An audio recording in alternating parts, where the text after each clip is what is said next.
Yoela upele le ngalo atu ea ina wabalu minute wate ai nei le July school malitasi ya au na malitato le tio tala ave malitato TV tala lasi o te fatalo pato ko le tato au vai ngana waleva na patato wa ina tato Facebook live ea talo palava o le pesele nei o le ata ina fatto atu ko o to malava le na to ama puta mai le kunia lava o woi Yoi.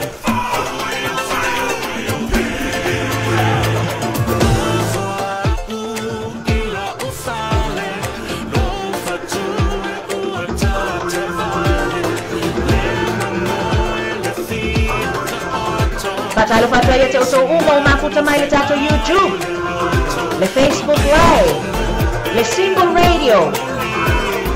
Fa petai lava le mafuta mai.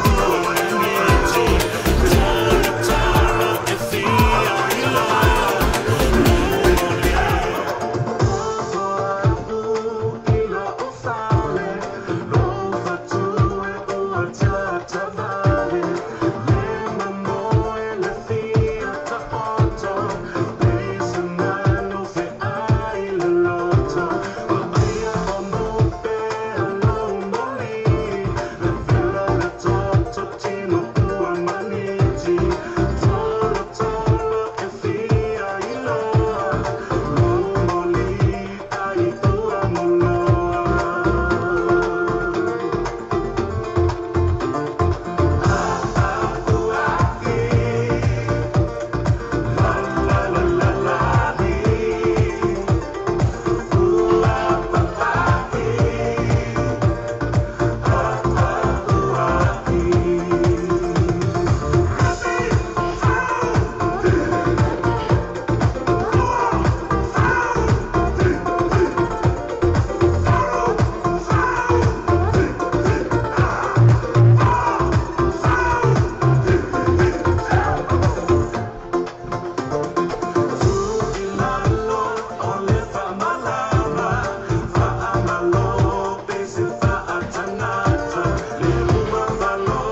tonu le ta o le musika pa tonu aya kala le ali le PKS ma le ali le DJ G aya Patalo fatu le nei taimi ile mafuta mai le uso ya faaloalo sibe bai nga walesi mafuta mai ina isio matonu uisasa ai sabai ya Melina RLMF Shirley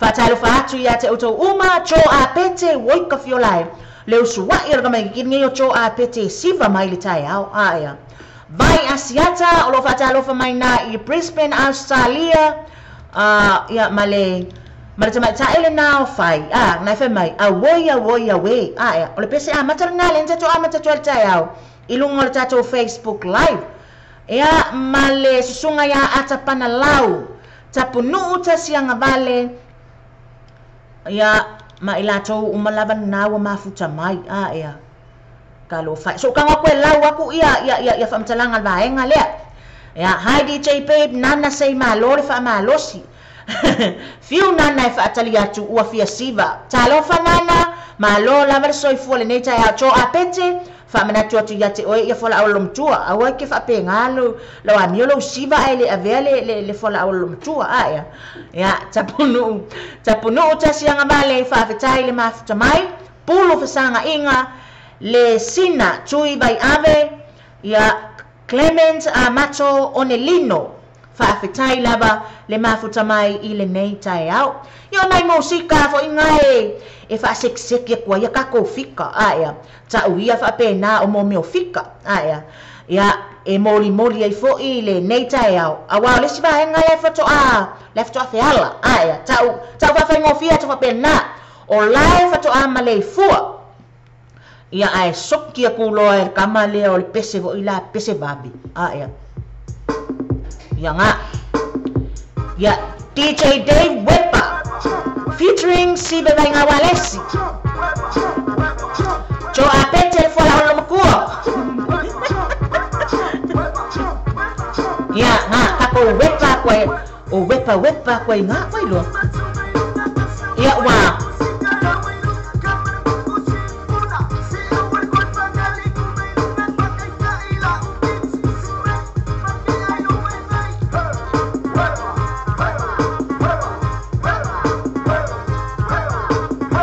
Patalo fatu ya Lucy Bryant se meli ngafa sabusa tua umu wiko fiola wala male moyo umyo DJ malofo ele soifua la kale lunch ya luwe manga frile lunch au si okenia fo ya Talo fatu ya Juliana Roberti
le tatou wepa le nā mai a sive vai ngā wā lesi aia.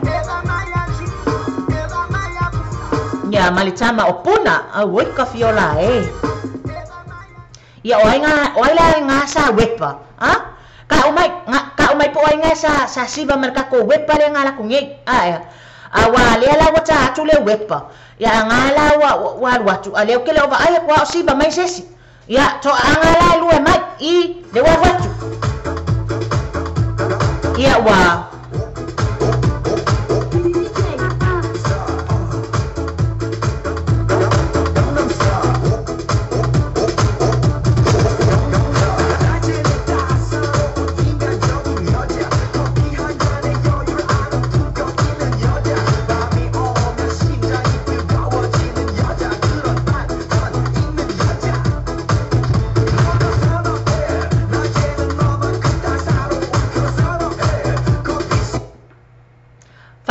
le nei taimi ia fai sani toa toi pele hake tapunu o tasianga vale fa fetai lava le mafuta mai aia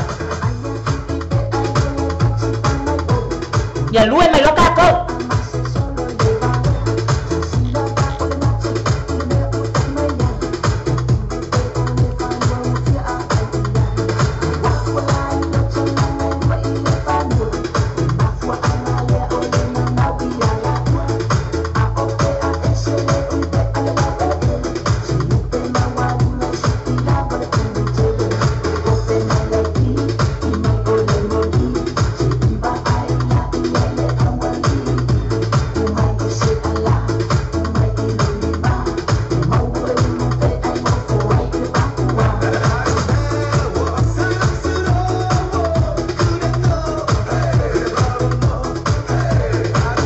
So fatalo fatu ya te oto ne o mfai ona oto whaanga ina mai e tato lua le tai au aia. Tina ya whai te sua. Ia o mata tui pele hake. Le tina ya Margaret Leasi. Tui ili tino Westeria sani toa tui pele hake. Ia ma le loa tato au mafuta. Le nao lo whaanga ina tato pese fo ila ia whaavevela ili tai au aia. Fatalo fatu ile fionga ya Junior vai olo mafuta mai.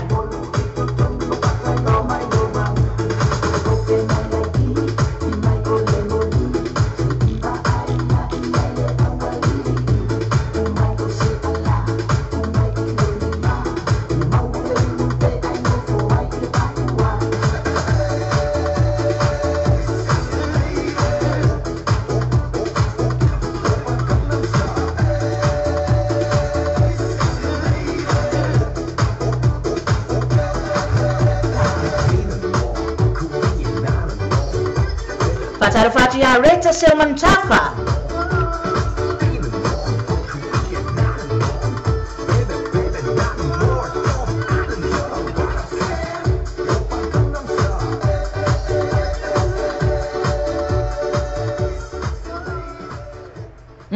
Chiva ia sesi le po ia le pese le ainga la le aia. Ia tato atu I le si pese lea. O pese nei e whaonga mai e mātou nei. Nai whaonga ina le whaavevela I oi. Kwa fai me ala lue aia le ngai ke ukolo wafu teka ngonga ya ai e tato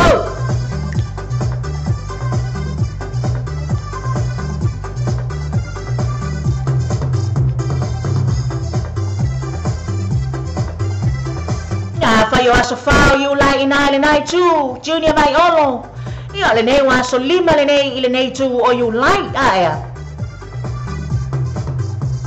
lue fala ia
Fatalo fatu ai lau mafuta mai nai Amerika. Amerika Samoa. Sio tata watu ni upele o Samoa. Australia New Zealand nei po fea lava o e mafuta mai ai. Fatalofa, talofa lava.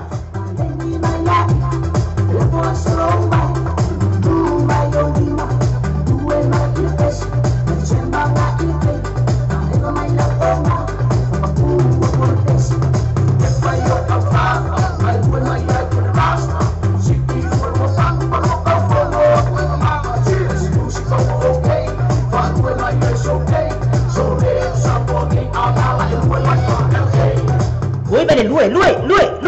Anu yai.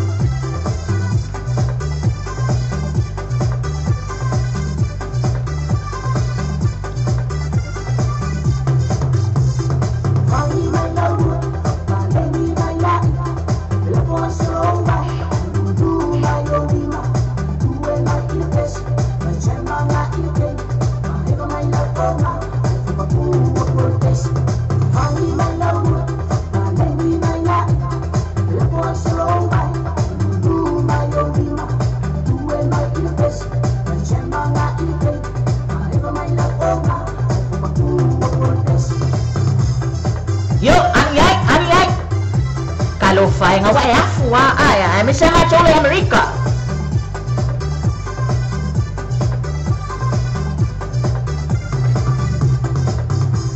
Oka. Abel tafe la unga o mele afu tulolo fa fonga anga Samoa ya ma tole siba mai oi I California aya. Awa matua fia le ma tole nei New Zealand le anga le saule malulu aya. Le makua I over aya ku oka ka fiola e vai wa fia ai. Wa fia ye la tau pese la siba mai ai. Ai se to lo mal pese le watu aya. O le pese le tau atu o le pese e vabi. E fa ave vabi kwa kako. Ya to so iluma, ngawa so aku kako. Tasi dua tolu fa. Yo. Oh ya we.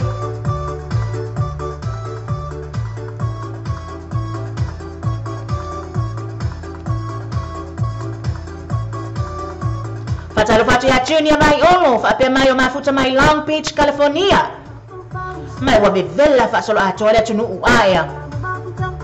Ave mai se meli wang babbe akule tiche io e tato vabe aya. Yo, aya.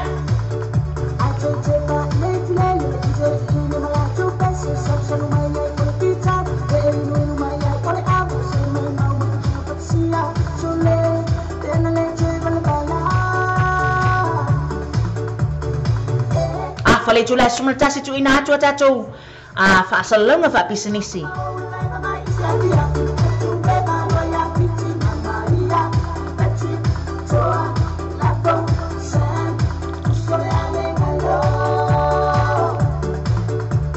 Fatalo fatu ya si Bartolome Nina kose fa fatai mafuta mai. Yo le walu tato lui.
le leia si bale awaenga ia aia fai o le tele vave o tangata aia le matua i manai o le lui aia le mo le kongia inga fo ila le vai al watu i luma sa witua ali au kafa alu le spito o le makwa i mama au te ofo la pe fai o tilo atu o le makwa o ke vai ku ya tato o le nae fai sfeo lolo tato tino aia le makwa o vai makwa ia fua lo inga ka umai inga o le makwa i mea le leia le lui tato aia oi ya we ya ngali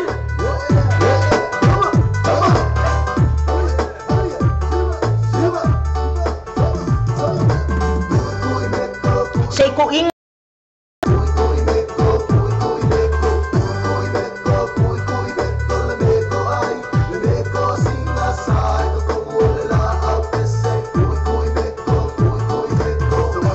Male fionga ya junior bai olo. Ya, mana ya pese fa tali ele tunu le fa pa ina o mia fa pa o le July the 4th. Ai.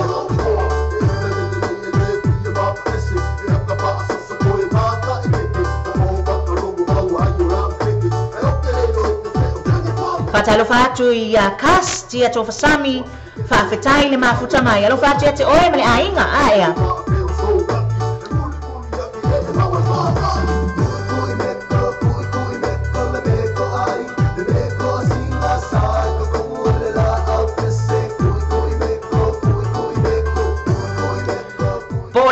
Se kinga ku fa le mo le pesele aya pe kau pe singa me pe kau silo aya al pompo munga le lisanga kala o so mal kai mingi o le makai me malosia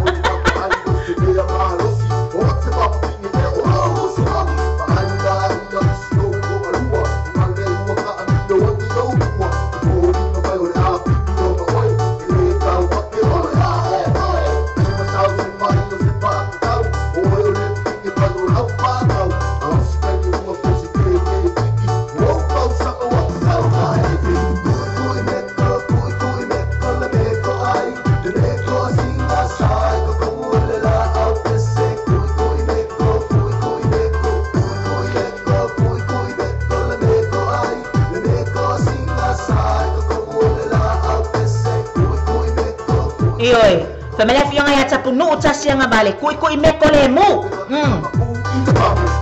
Fa dit se meli nga fa sabusa to aumu. Ioi le au nga lava le na. Fia. Oh fia. Gi ile atua. Patalo le fiona ya sungalu mafuta mai in Salt Lake, Utah.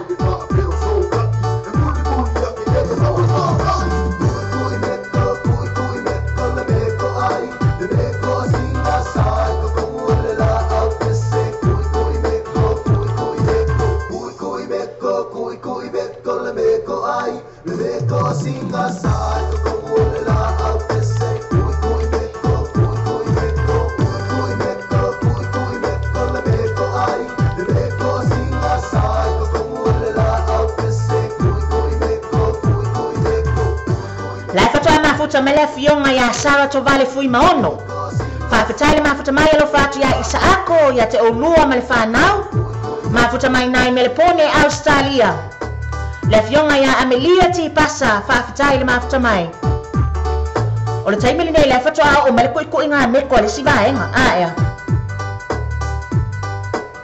oh ya we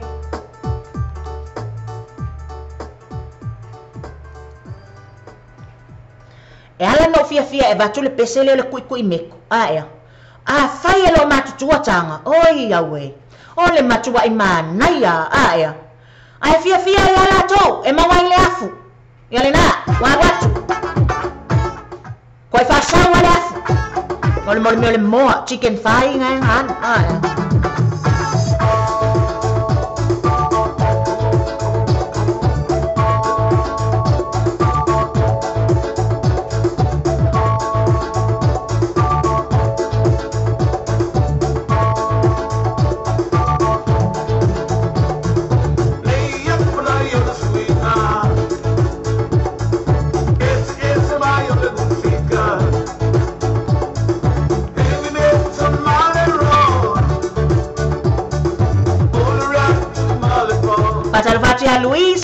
Marie Culture. Famaloka mele masani. Fai chochoa ku i mai lau meko. Awe. Se isi bangala.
Like and share.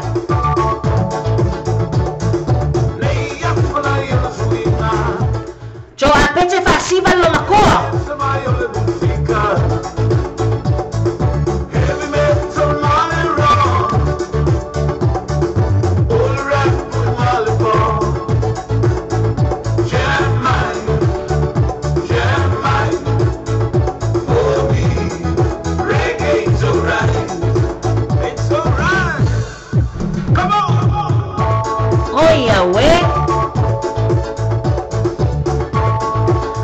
Si balak kenyo tia cho fasami. Wala. Masa na yun mo?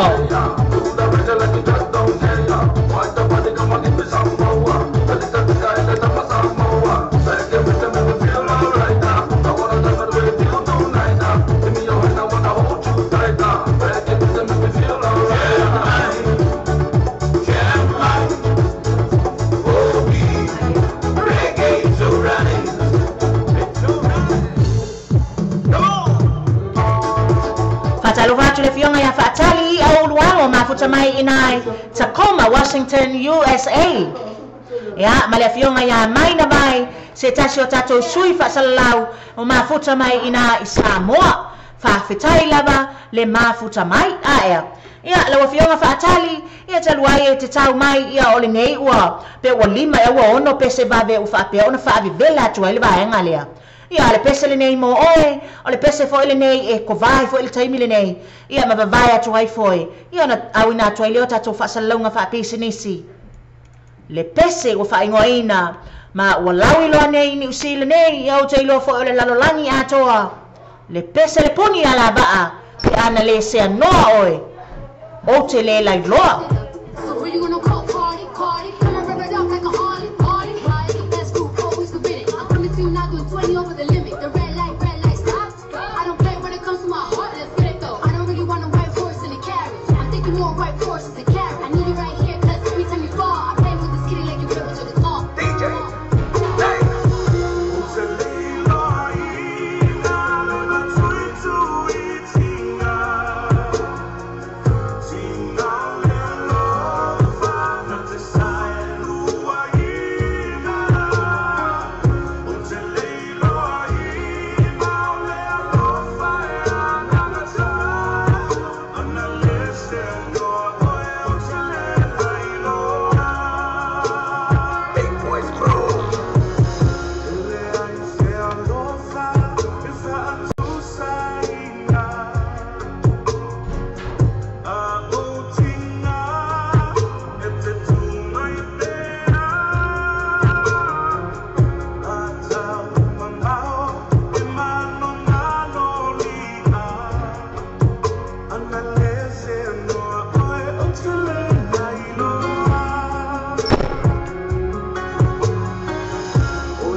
Ia le pese le na awa e te tangi wa iloa. Le anga o le mea lea o lo tilo atu. Ia o te vaai atu ma le alofa wa e tangi ea. A o le na ua mamau atu itua le solo taha ele fo ila lea ea. Tatou whaasalaunga wha businessi. Sio tatu tunu mo le taria ina o le tatu le tatu Samoa TV talasi ma le tatu Samoa le tala ave ia so taitasi manu ia tele o fai walo filima ai mai so lau tapo ina Samoa o le tatu ala ClickX o matua whaingo fia lona whaongaina fia lafo sa tupe po se digital top up yo ainga po o Samoa tonga mawhiti se taimi vave lava asi nei loa le upenga tawhailangi le ClickX www.clickxpacific.com wa yei le fasilia inga le whaatino ina le lātou tautua. Ma whai nei ona e transfer sa o mai lava lau tupe o fia la foina. Mai lau tupe lunga le internet banking a lau fale tupe. Mai so se vaenga o New Zealand, Ausitalia po Peritania, o lo e lalai. O Amerika o lo whaatapena le whaatino ina i o lea tu langa i le taimi nei. Na o le tolu ta la le tau e la foina i lau tupe. Numero so ta e monisi fa amtalanga. O le oval selau 5555 toluiva. Oval selau 5555 toluiva. Be asiasi nei loa le ClickX. www.clickxpacific.com. o le Samoa lo pe tu mo le Samoa lo pe isa wa wango langa malosi le tatu po kana me o le taia o le breakfast ma le morning show ma le ono se pa ele tu la se furu lua i aso ma mai le aso fu se pa ia le aso tonai mana tola ona e se se foi le tatu website ma e se su ina le tatu Samoa lo pe i tu ia ma e fa ta walo ma sa pese ina o le fa ta walo pese ina ia le nate le o le langa malosi foi na le tatu Samoa lo pe i tu ale ngata foi le o le breakfast ma le morning show o le tatu Samoa radio tala ave alo fa Samoa show atu no pele o le tautu ala wala leo radio tala ave o fati nei ile fitu aso vai aso rosu fai tu la aso fa fonga pa salonga al radio tala ave lungo an fa so ta inga live stream o le www.lopaytvradionews.com fa fonga musika su floi musika fa ono po nei tana po o le paulomoa pes fa nga no mo fo le pauna atta fa le tu ss se sani loa i le live stream le radio tala ave www.lopaytvradionews.com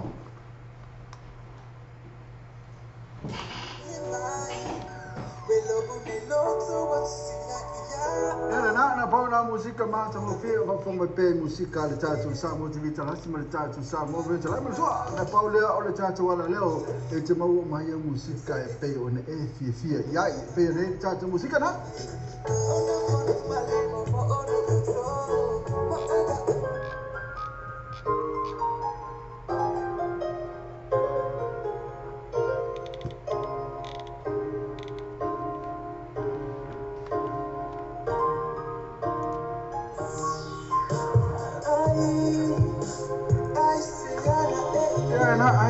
na ene yo e mai tashi foi na pe solo e fa fonga e tatu ala leo mo tua o ne ngalo tune in my pay le tatu ala leo Lopay TV radionews.com ile ma le aso me le aso lu su fa tu la fitu aso o le vai aso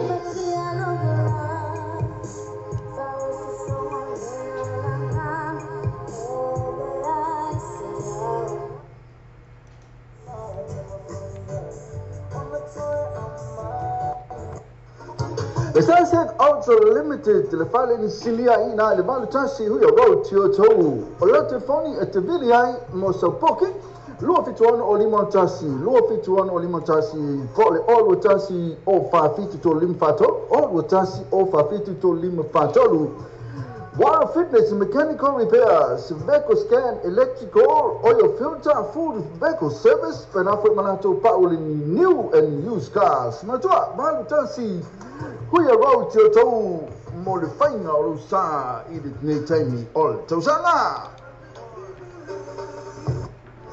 Le fale insignia le Sunset Ultra Limited e te maua ina le malu tasi huia road to tou. Malu tasi huia road to tou.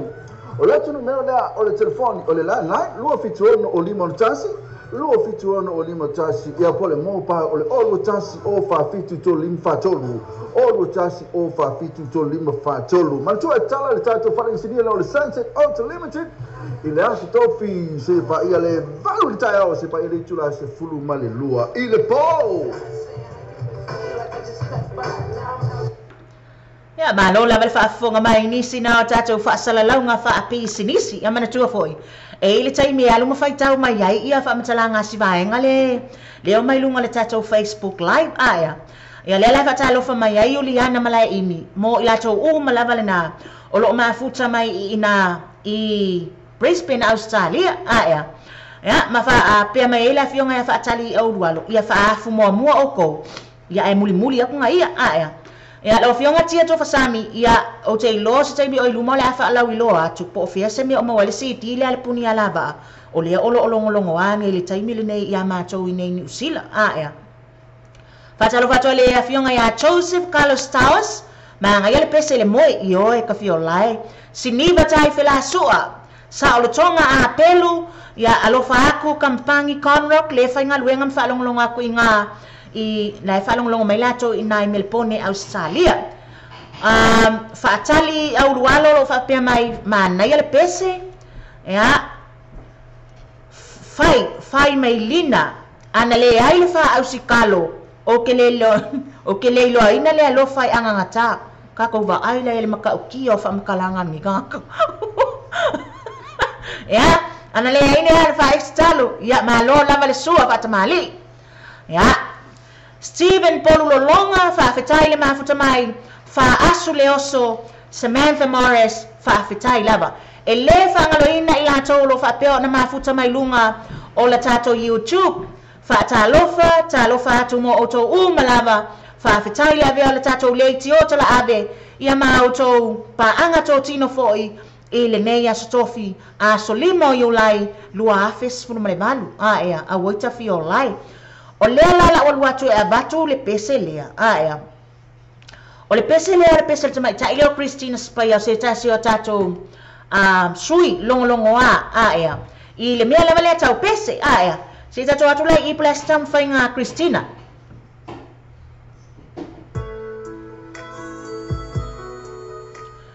le lopo o se ya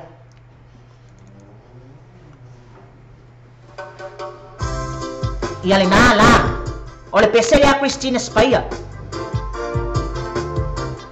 mo to umala fa fong mai America Australia po fe lava o e mafuta mai ai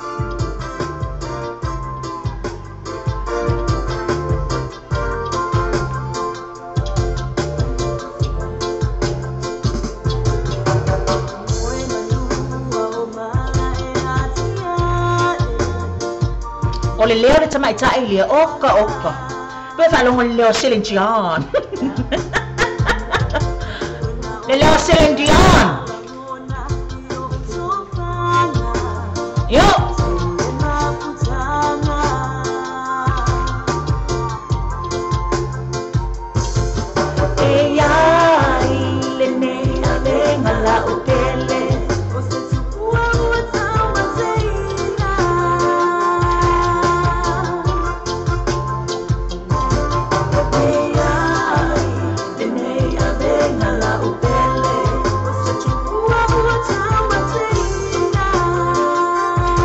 Patalo le fionga ya rupi ayango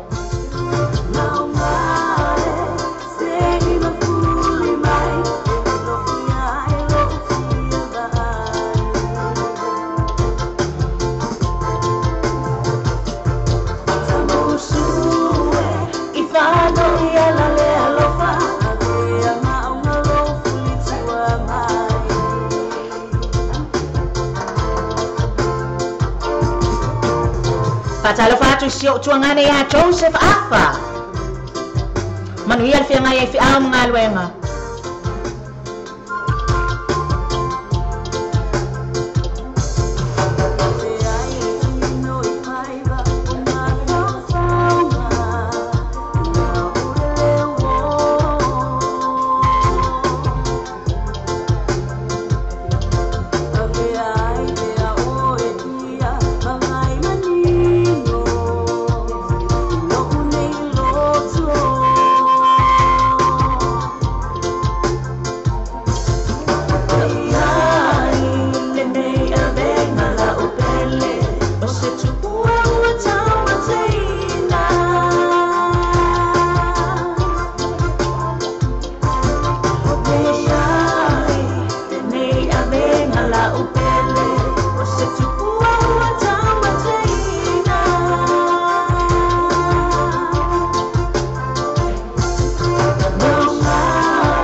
fiola bala ye sa ala chala na fai atu aya o le tamai tai le o Christina Spaya aya sa pese le fa ili le ai o le baeba i Samoa aya fa solo mai ai le o le pese le tamai tai le i le fa ili le coconut fa solo mai ai le i le afo ile ngor fa ili ile parataiso aya wangala le te le sunga le ya lale aya o le leo la tamai tai wo ya pese mai o ia we ka ila ia stau sala po se mana ya fo ila lea aya la uma futa ne le tamai tai le Christina e ka ilo e family e inga lo nga ya nga la le fia fa fonga le pese aya ai pese le tamai tai le o ka pe le sau malu mai fo ile ceremony ceremony mai na patalo patrai le fio nga ya tu pitala fiu o ma futa mai nai Hamilton i nei ai New Zealand aya Hamilton ya male ainga ali me se fole fio le tau sala le tamai tai ya to le afua se na fa mau sil fala le na lo fa tasi mai fa fetai le ma futa mai manuia le fio ngai fi au matiuti aya le manga wen foi tu punas piliano fa fetai le ma futa mai AJ tau waitua tau aitua fa malulua tu le fa le ino lo swafa ya ale ama ia I mo ngai upu ia aya ngai upu ia fa amalie loto fa mai ia la kamale o tupuna o yo la kenge la kamale o AJ fa mai sek ia si ufofong ar kai minga wa matua ia o mangi e lunga lo fia lo mika aya ia o tau no o ile le pese su meo o ile upu vo ile su meo tato vi ia tuia ile vi inga tato vi ia tuia le vi inga iva aya o le vi inga iva io vi ia tuia ya tato fa sola tu lunga la kamale o chofa ilua o chofa ilua o lo fa mai chofa ilua aba kwale pese le Susana malvaenga nga a lo fa to mo la to malaba ya na oia we Susana male apu aya awangi abi foa le so malio le apu male mo le apu se tia le maluo le tai ao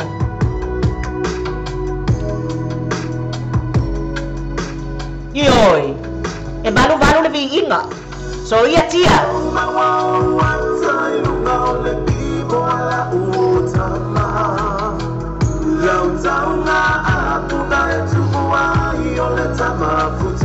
yoi la watu mai o mai tau apu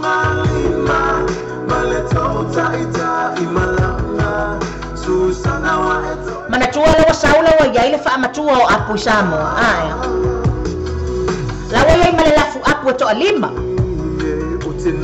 ala wat sau to tau pe si apu ka fio la soya se soya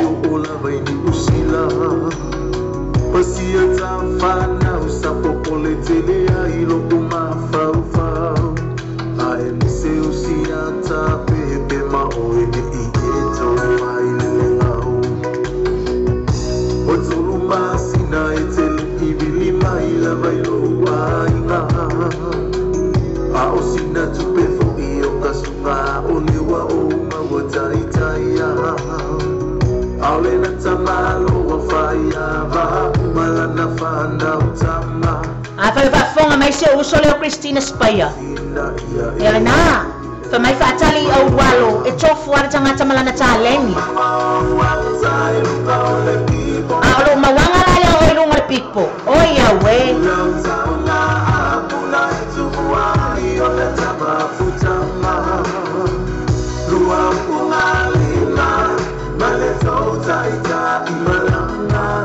Susana wa eto eba ako iya itafa ingata Fakta sunga ofieta la iya sa e fola Ama wa ube ole ala fumai ila utautonga Au na winga olo ai umalawai litoya ina Sili hailo no fo ina tapu ai bainga ali itoya ina isesele numera le asa e au mai oi esa seka na mia la kanya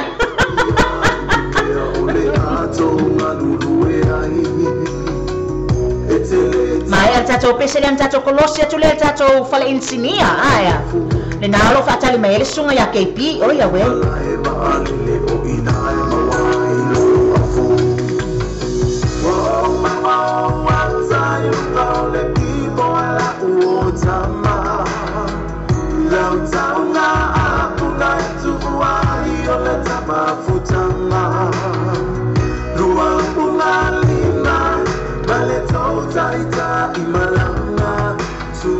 me foi aya nga se unga lima aya ayo unga lima ayo fa singo le mela ye aku e kau aya ale foi fa ke le kala oya we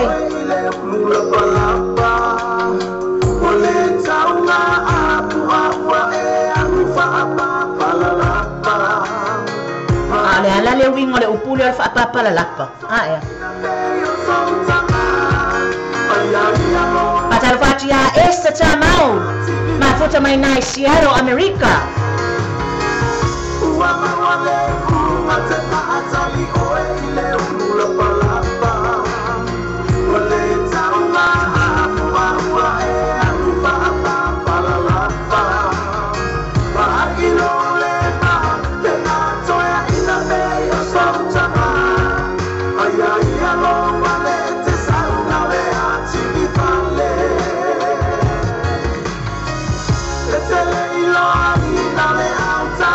Patalu fati se uso ya natu su mafuta mai inai fiti yaya pula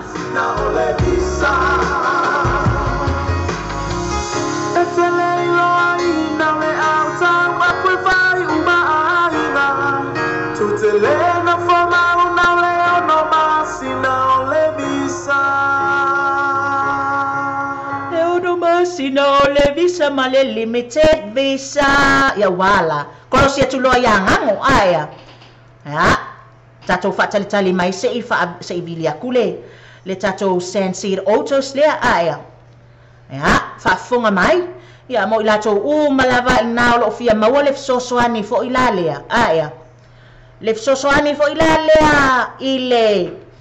ile fale insinia la tato ya lewa kolosia to itato I le sunga ya ngango po ila na mafuta mai ile nei tai au awete so mamau so mai ile sei abatu fa mama abenga le mo tato ai me sa tato ye fa le tonu le tavale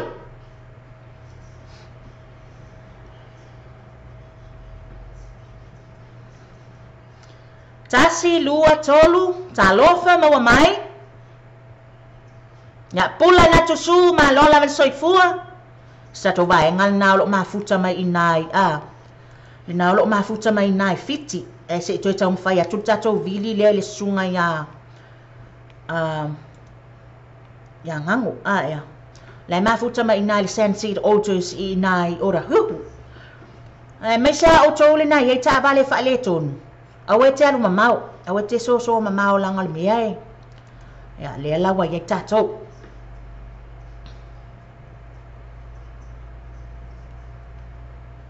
Talofa Malor soifua Hello ya malor la soifua la sunga ngango mawale ya tu lo si fonga ya afterova ya olete itono la volta tu sense auto limited ta fala insinia le le nei de fantasi o yo e mo mon fatalo fatu lo ya to e tite pai to me tai fasana na ko de le ta to tu na ma futo me te ma lo so fu ma lo fo le to tu atu wa te o ma ya fatalo fatu fo ila sunga ngango ya manui la fafta ye wi na malulu ya ole olo fa fonga tu Samoa ya pole afo se fa mama abenga lo au mai ina le tato sensir auto si ina ora hu le sa ile li kule le sama sifa kula vale li kule le ya la se la kule li kule ile li tu le lo ko kalo ki sa ya ale se o tango pe tano atu ne tendi ale la so vale kule li kule ko fio ya so ko so so ko va ya to yes ya so tu ia o fa fonga tu Samoa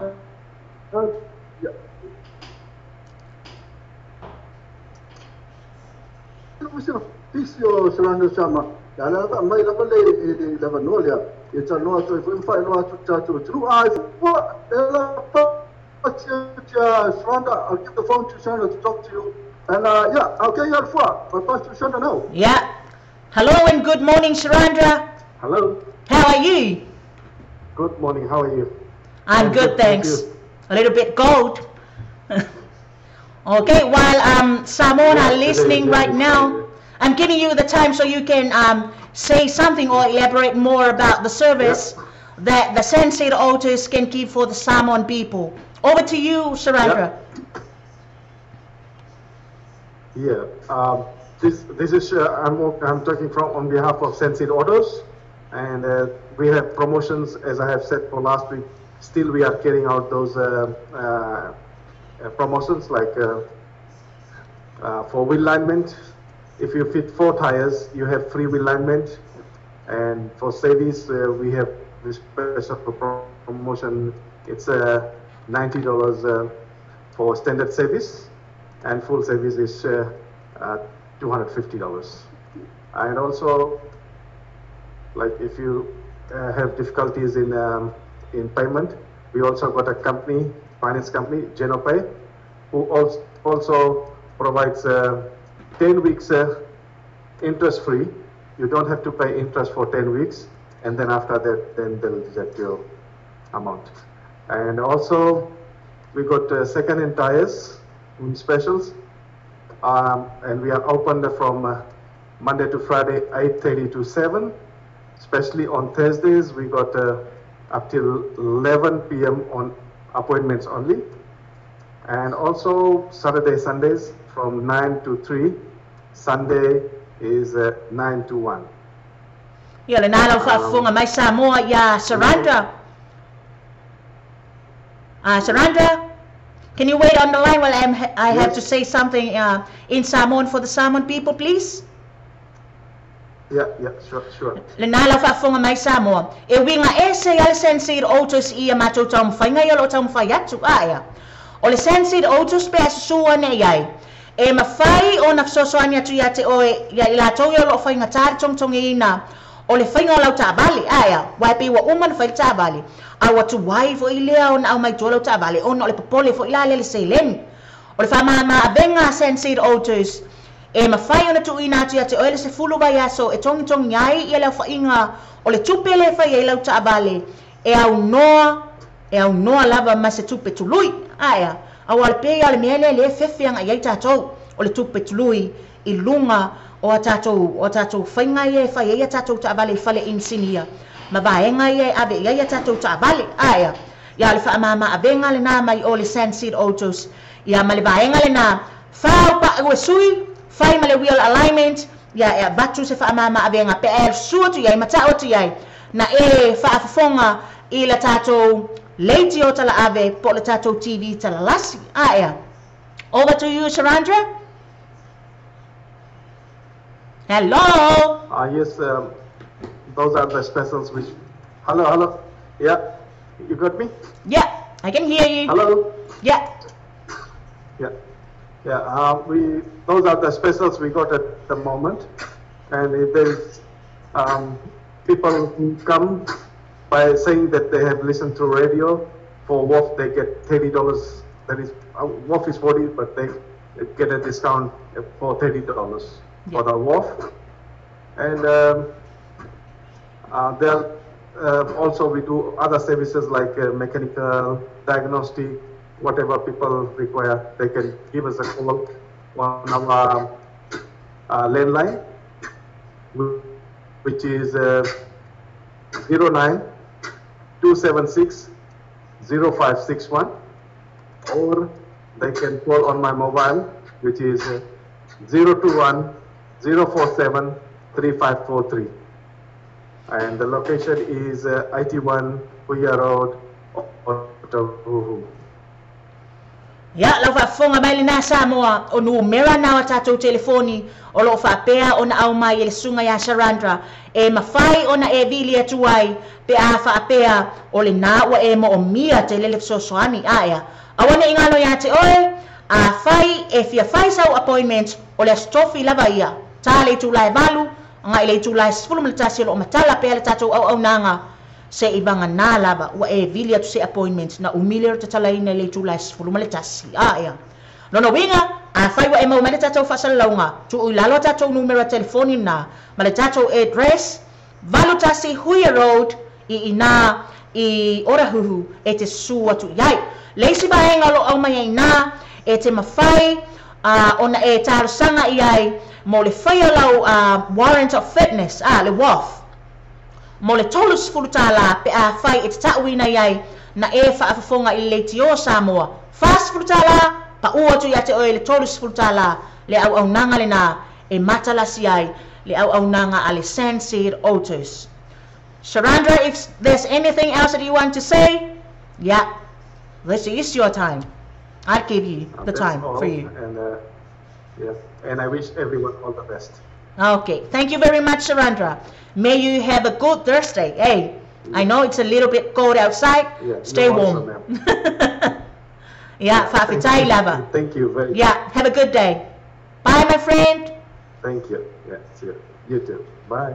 Bye. Bye. Ya, lau whaafonga na Samoa ia i le sui i le tātou Sandseed Autos, ia. O le a whaatalitali mai ma le lau whaafonga fia i lo sua tu fōi, if so soani si mato vaenga le nā ia te oi, i se meolo e mo mia, ia. Valu Tasi Huia Road, tu sua tu iai Sandseed Autos, tau iai na e whaafonga le tio Samoa, e whaamama abenga ne ia te oi. Ia e tātou whaawau atu i ina ia tātou pespesenga ia, ia. Ma lo lava le whaafonga mai, ia e vavai atua tātou foi, i le pese lea, mai le sunga, ia Michael Mama ia.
Fatalo vatu le fionga ya se la fina le leisi wao le na ua mafuta mai.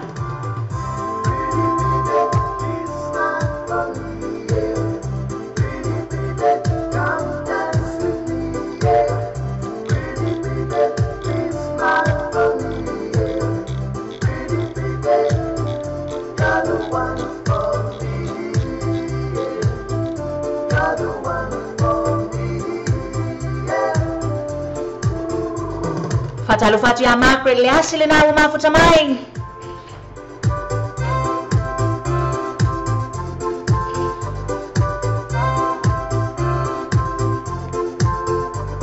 Toi fatalo fatu ina yo matou ainga umo mafuta mai nai Hamilton, Hastings, Wellington, Christchurch. Ia po fea lava o New Zealand wa e mafuta mai ai. Ia maleloloa tatou au whaafonga. Le whangaloina fo i la tau mafuta mai lunga le tatou YouTube, tatou Facebook Live, ia ma le tatou Symbol Radio, whawhetai lava le mafuta mai. Wa 15 minute ua te ai nei le tulai 12.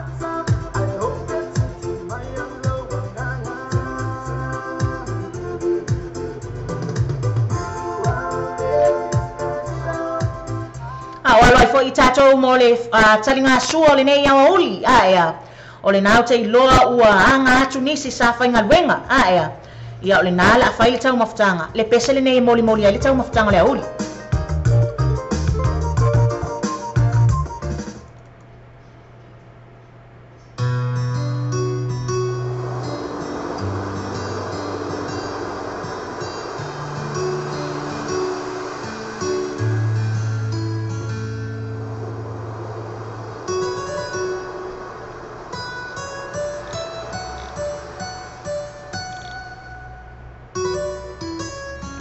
Vaya oil sunga ilesiva. Ese po ina yo winga ya. Volinga la. Le sunga ya sibe mai ngā wale si ele tino. Yeshua. Lima pai lo fia yai. Ola mona se ba imai. Lima pai una tawa fi baby slowly. Slowly. Oh ya we.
Nisi suenga sa faya inele universite aya.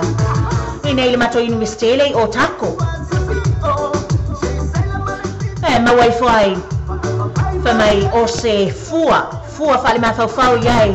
Ile isi luas pulu tau sanga wo atu ilunga ile 2 miliona. La fa inga ya to e mawale nei ma yo mai suka aya. Itu tonu lava yo ni sila.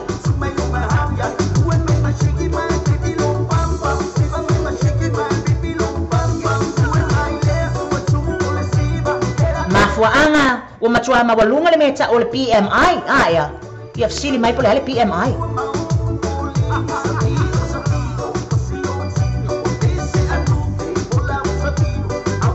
le wingo le namia o mawalunga le afa ingo le nga o le wait stone le tino the measure of the body fat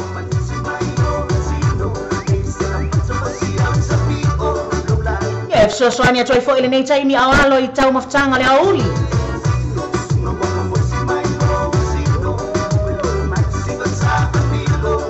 Manatua, it's not the amount of the food that you intake,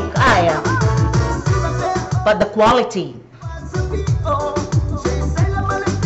Po sa ole nutrients o lo abe tono tato tino,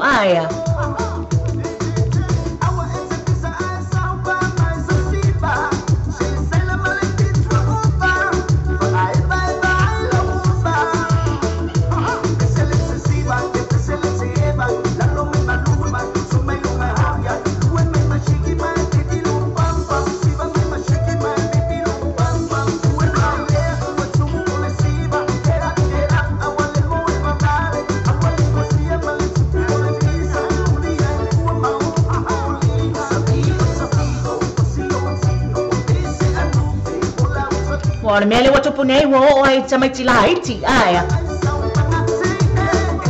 fitu ne vale fitu sabale tonga ilunga ya wa mawale mai suka ya to sila ni ai baenga yo lo fa ngai na yalong fa fa ile fa sai il fale le telemoni o lo fa ngai na tono fale a onga ele o tu fa ne ele a onga o wo mai masani tamaiti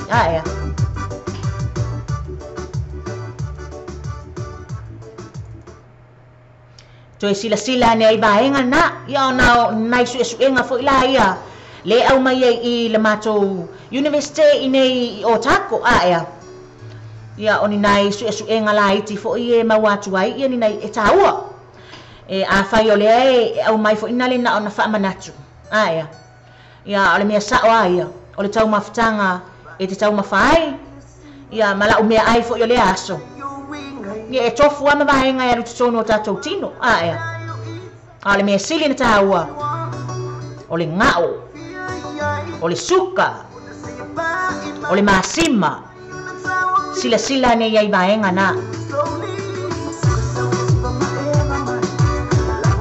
Fatalu ai le fionga ya TVT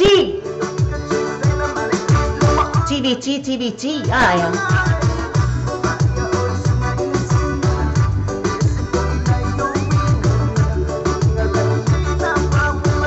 Fatalu ai si baenga le na lo mafuta mai lunga le tato YouTube.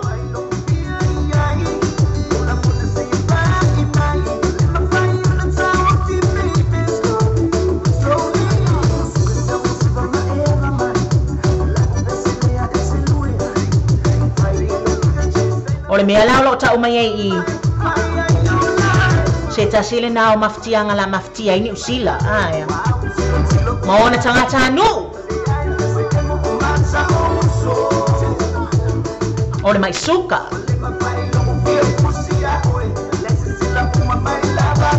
te leo tino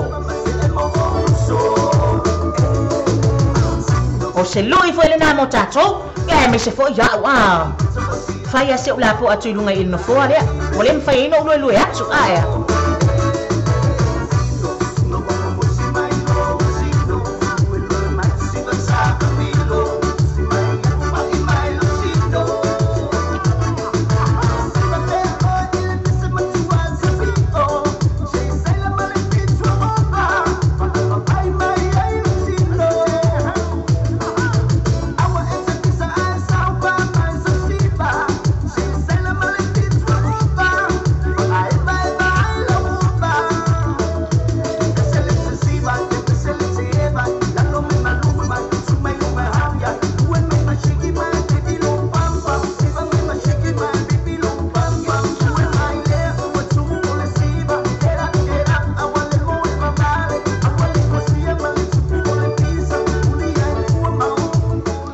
Iluma o to ina atu ni si o ata safa pe ona upu e ina le po na po aya.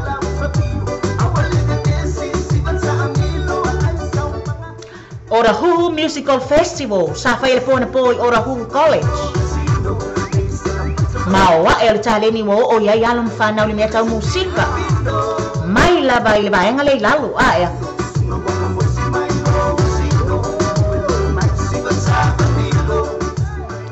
Tu mai lunga le faya onga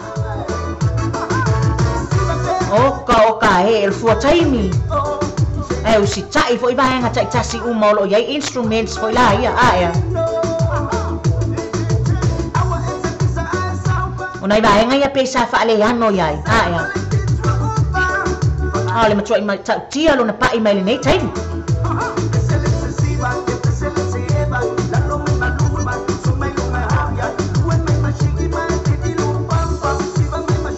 ya ole tele ala ni si pese sa fa along longo yele po na po fa fianga le no pese le 1970s to rearrange ma to fa ya ele tama ta ile lo abele musika ina Ora Huhu College mana yele fa along longo ya ma pese le 1960s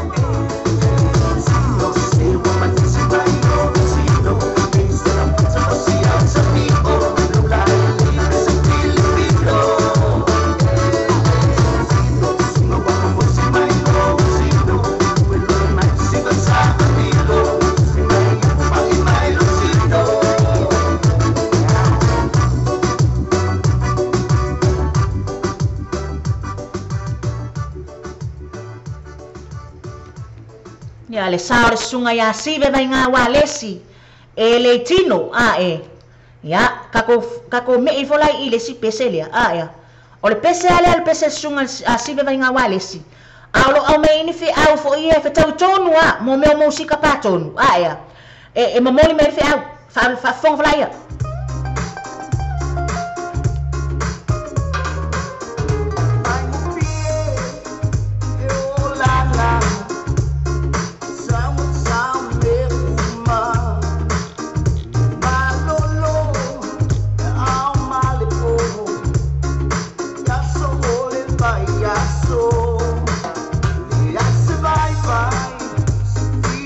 Fatalo fatwa ya Saifullah afele aliba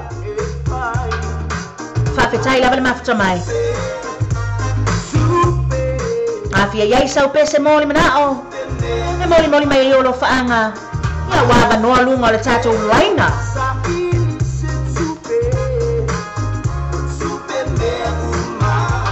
E mana tua lelei, wala ona wala ona lunch e se malo maletina o le tamaiti. Por tamafo o tamaiti. O sa ilinga o le tupe,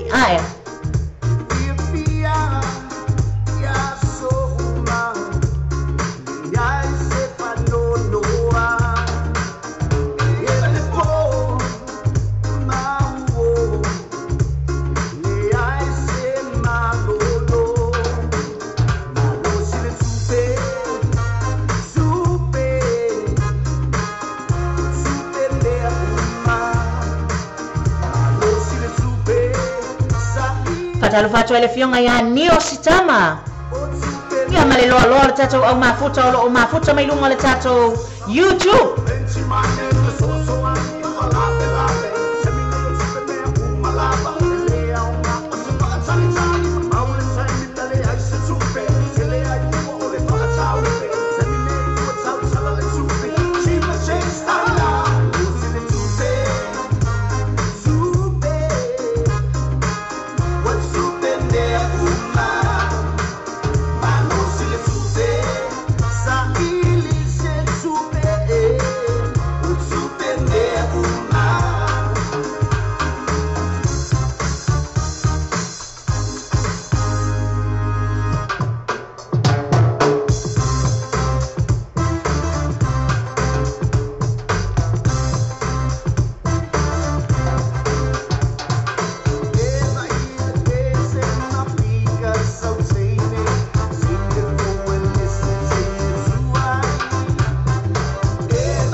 Toi fatalo fatua ia lato uma mafuta mai nai Amerika Samoa.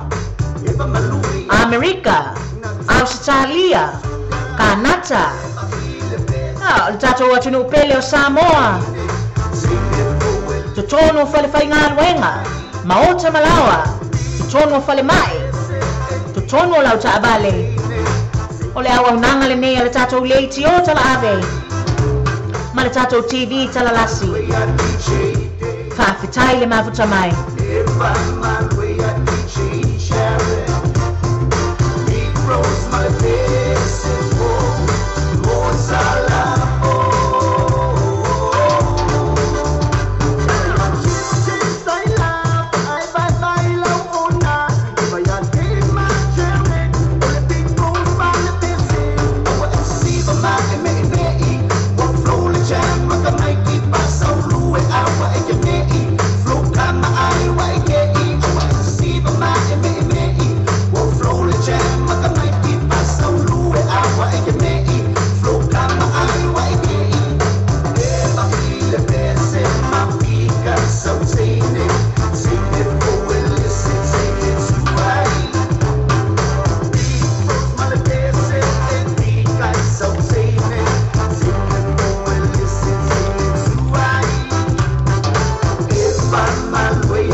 Fatalo fatuai ile na fatu amafuta mai ia faati nga ahim. Ya. Ole amoli atu le peselea. Ya. E wolo fatuai mo oto malavale na lo Amerika fa mai le sofale nei. Yo la si na ella to fu ya. Ya le pesele nei o te wolo fatuai mo oto malavalo mafuta mai inai Amerika. Ya ole pesele nei mo oto. Ya manuia lava le fea ngai ai a o alo atu fo ile sisina e ole na tanga vai. Ya. Le pese me a Richard Baka. Ua matiba la valo olo fatu ia te oto. Ya. Manuia te lele ne yaso.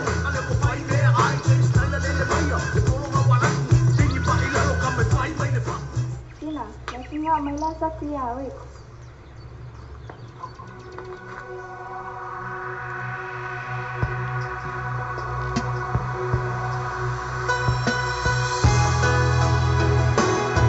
Fatalo fatia freedoms Jesus falefus. Sole.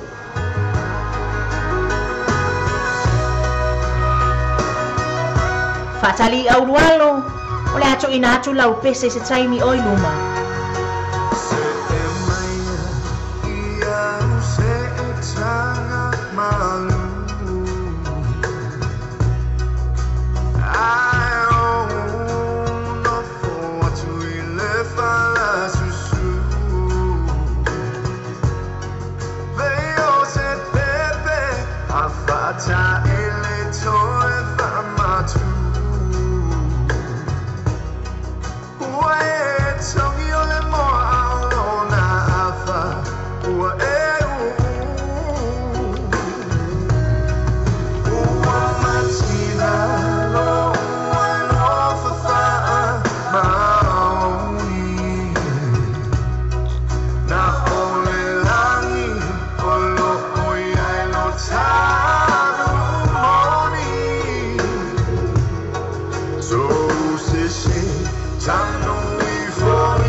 Le hasi ia sa taimi o luma o le atai na atu ia lau pese mori manao.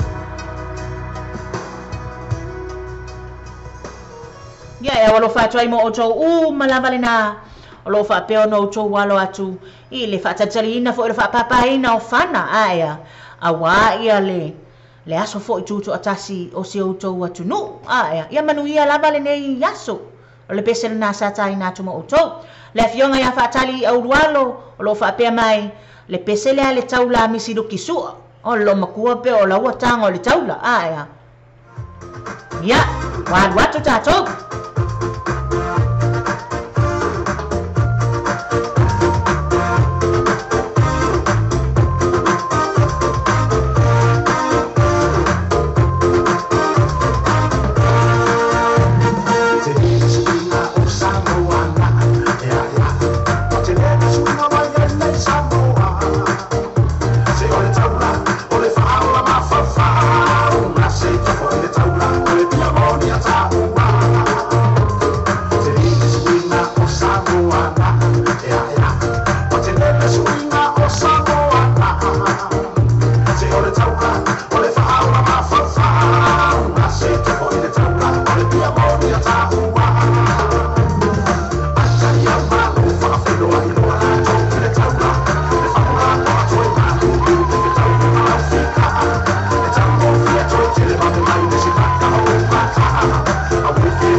Talo Fatia Mira and Dominic Tupuse.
Mato ia watu inei New Zealand ma Australia ma America fa me ole pia nga sia lava I Samoa aya oi awe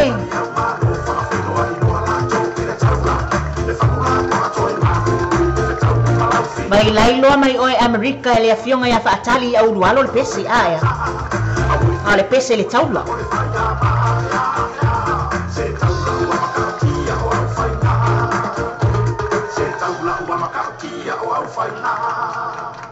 Ya, ma lo lava le fonga ni imisi luki sua. E se le mana ia le pese na sa whaapea ona moli mai ia lo whaanga. Ia o le afionga ia whaatali au lualo mo le tatou mafutanga. Ile nei au uli. Ua toi sifulu mele imba nei minute ona tale o le tūlai tasi. Whaafetai lava ia te utou le mafuta mai. Ia o alo ai fo i tau mafutanga o le au uli.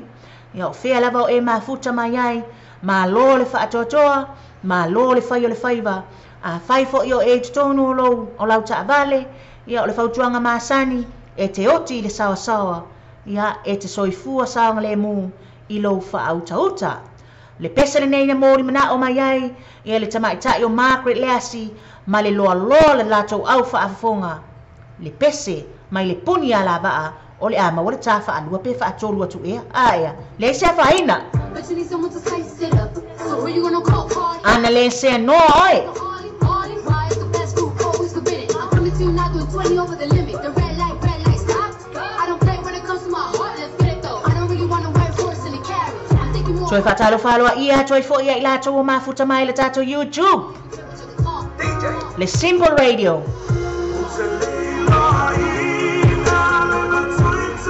Momolia toi fo i olo whaanga ia i lato o mau whaata otolia. Ona o mai o le tino.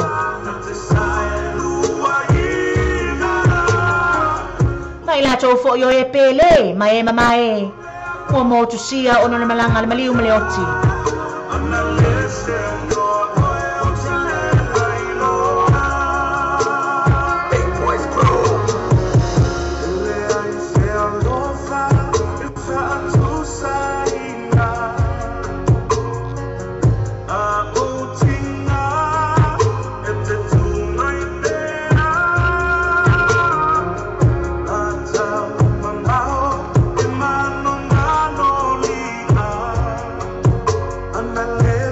your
Ia le pesa le nei le puni ala ba. Ia le naolo o ilunga le tato YouTube. Ia. O le nai to atasi lava le tangata wa ia ame nei lunga le tato pesa lea. Ia o le afo iwa umona ia remix ina. Ia. O le sunga le ia DJ Day. Ia. Fatalo fatua ia ilato uma lava le na fato a mafuta mai. Fato a maua mai le tato fasala launga. Ia. Faafitai lava le mafuta mai. Ele whaangaloina fo i ilato o e olo whaapea o na awai awane ingalo ya te utou. Wa o ora tatou au nanga. Lai whaafafonga lava. Lai whaafonga mai i lato le nai tutonu nisi. O nisi o lo whaafonga mai tutonu. O le to esi, aia, po se si whaupunga. Nai whaafonga mai tutonu o whale pui pui, aia. Fia mai aia tatou. O isi foi, lai eva ilunga le Facebook. Ia o toe kolosia ni lava au mai latou taimi. Se i o mai lava se i mata mai ai i le tatou. Whaafianga le avatu, aia. O lea la avatu le pesel nei mo o tou. Asa o tilo atu le pesel e tau i le ia mo tatou le nai whaafonga mai. O le pesel lea mai Annie Grace, aia, e vai ai foi o le nei aso.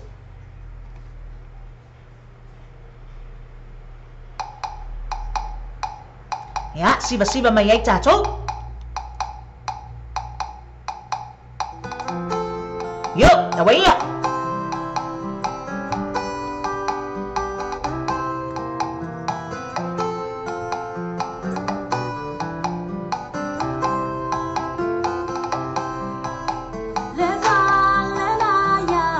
Ia fatalo fatu le fionga ia Maria. Ia moli ia ona alo faanga i siona tama, aia. Ia se taimi ona tu ina atu leo lau pese. Whaafetai lava le mafuta mai. Fatalo fatu fo i le fionga ia seta tesa shires. Tasi mua. Manuia lava le nei aso.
Fatalo fatu le fionga ia sala fai ni we o mafuta mai.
le saole na le sunga ia Annie Grace ia mo tatou le nei o uli ia o ia inisi le alo atu ia i mo tau mafutanga ia o ia i fo inisi ia mo le alo atu fo i toe taliu atu o lawa mai ala ko simoko ia o le si vaenga lawa toe taliu atu e atu e whainga luenga o le pesele nei o le atai na whaapitoa atu ia mo alo whaanga o le afionga ia Mira ma Dominic e momoli ai o na alo whaanga isi o na tama ia o le pese la lea mai le eva ia pe whaafonga mai ai o le pese mai le eva le sunga ia to ala e teru e momoli ai alo whaanga o Mira ma Dominic isi o la tama o lo whaafonga mai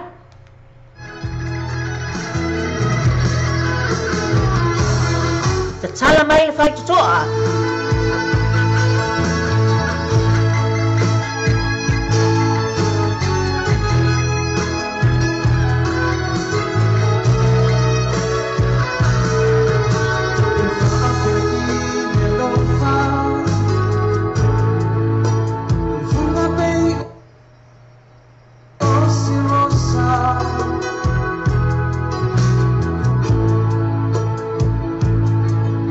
Ua toe fitu nei minute o na tale o le tulae tasi.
Lama le tangata fo ile lawa umalan tau mafutanga ale wata atu lo malpisi lawa mo ilunga le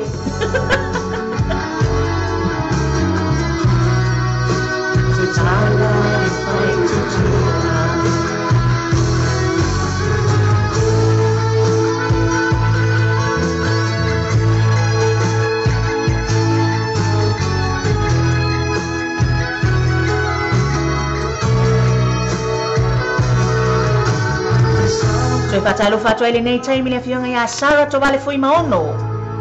Mafuta mai Melbourne, Australia. Lo fatu ia te o lua man whanau.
whātunga tuai lava mai le eba aia. Ia le nasa momoli tuai alo whaanga le fionga ia Maria. Ia ma le sunga ia Dominic. Ia mo si o la tama o I asa o le vainuu. I asa o le vainuu. I asa o le vainuu Paulo Tupuse. Ia me whaapea mai. O le pese lava lea ma sani lava ona usu e si ona tama. Ia e walofa tuai mo si ona tama. Ia e pangalia. Ua whapea o na wala awina fo I ele malanga le maliu ma le oti. Ia ai o manatua ai pia si ona tama e fia e usu pese alea li lea o to ala e teru aia. Ia lo whapea mai le fionga ia Maria ma le ainga. Ia alo whatele atua ina yon ainga mai mutia tele ale pata. Ia matoa mua. Alo whatua si onga grandma o Stella Laupola ma atoanga pai. Ia masiona tina ia bala awina Tupuse. Ia alo whatele atua mo o tau malava. Olo whapea na maua mai e whaasalaunga ina ia le pata. Ia po o toa mua foi. Ia masamoa atoa o whea lava o e maua mai aila tatou whaasalaunga. Ia. Ia le pesele nei mai le RSA Band. Taimi nei tai au. Ia. Taimi nei tai au. O te iai I ina. Ai se sea nei lua maritato pese. Ia le nawan watu. Ia o se taimi mave. Ia ma se taimi e si loa kuai. Ia.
Holy night.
taimi o iluma ona tatou kolosi atu lea i le tatou faatavale o le motorcade.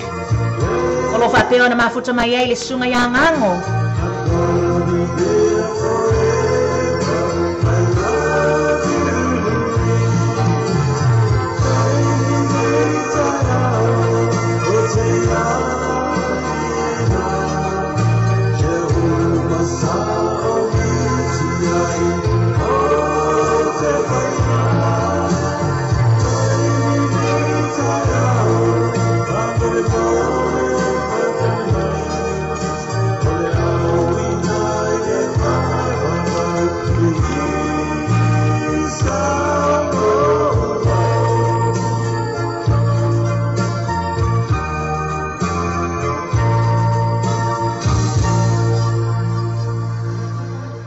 Nai pese tuai lava na ea. Nai pese tuai lava na e matua i manaia. Yo te iloa wa se a ona toi manatua leanga wa sau pese fo ila ia wa matua i fia ina i fo i fonga le nei taimi. Ea. Ia awa tuai e lava le toi fo wina mai fo ila le ama toi au mai ai lunga o nai pese. Ia e fonga iai tatou. O le pese le nei o le ataina pitoa atu mo i latou malava o loo faapea ona faataoto i lia i mai o le tino i totonu ma o tamalawa o le pese lenei mai ia fagatogo aia le ekalesia metotisi a fagatogo ia lea laata atu ia i faatalitali atu ai ia le kolosi mai foʻi la lea le tatou motorcade aia.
Pasalo fatu le fionga ya Sini Paulo, Filisi Matoka, Siaba Alai, Sara Tovale Fui Maono, ya Margaret le asi malilo lo le au mafuta, le nafato a mafuta mai aia.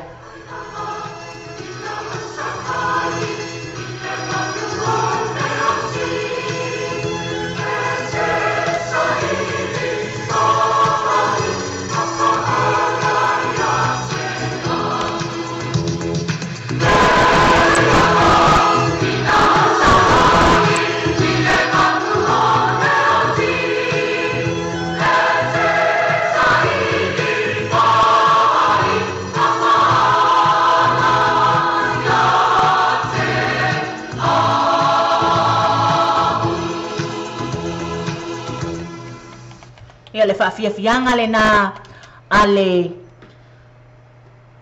metotisi fo ia fagatogo faapea ona molimoli atu ai alo faaga mo i latou uma lava o loo iai i le faataotolia o le fala ia ma le apolisia fo ia tofaga ia ona ua taulia fo i le falaefu ona o maʻi o le tino ia o maʻi lava o tino le olaga nei ia e tatou te iloa ma o tau sila fia fo'i, ia o le atua lava o le leo mamo e le lei, e toe wha fo'i sia lo soifua lau le lei, ia ma le malosi fo'i ma le ola, e toe wha awa wina ai fe au ma ngā luenga o lo o whea ngai ma i tātou.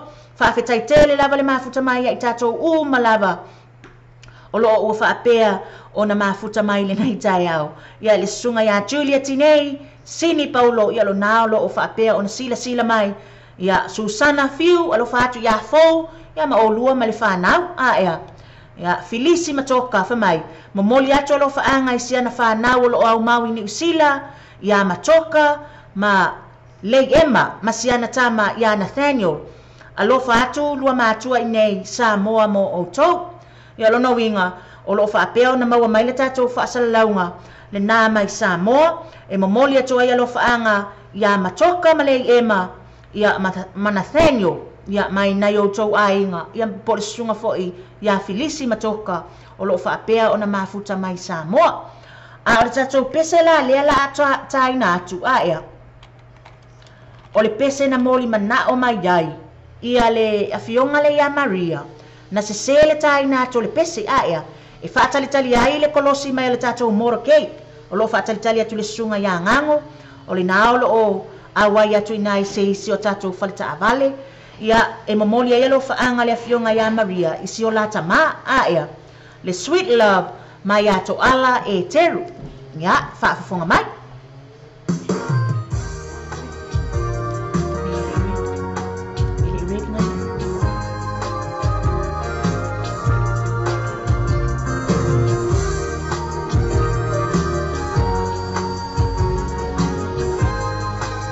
Alo fatu ya Ruby ayango malora ngalui. Le fionga ya Susana Fiu.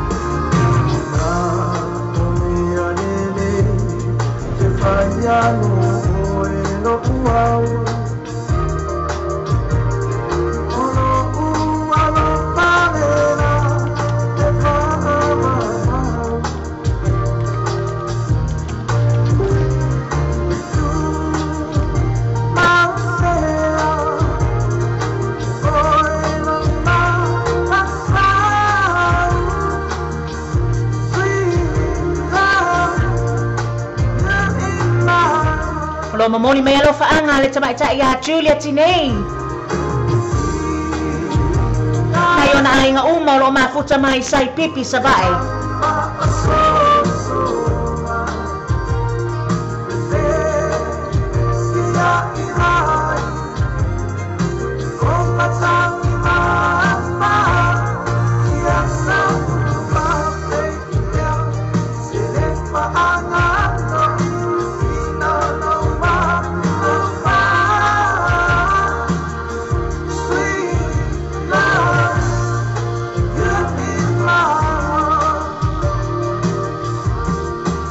Pese ya walo fatuai Maria motion tama ufa ilangi le folaunga.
Fatalo fatu ya Junior Tofa fa fetaile mafuta mai.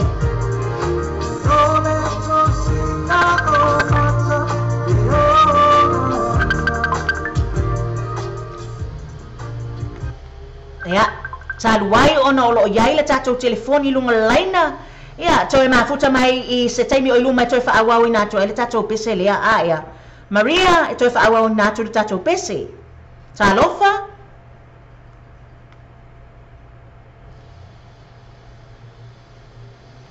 Talofa?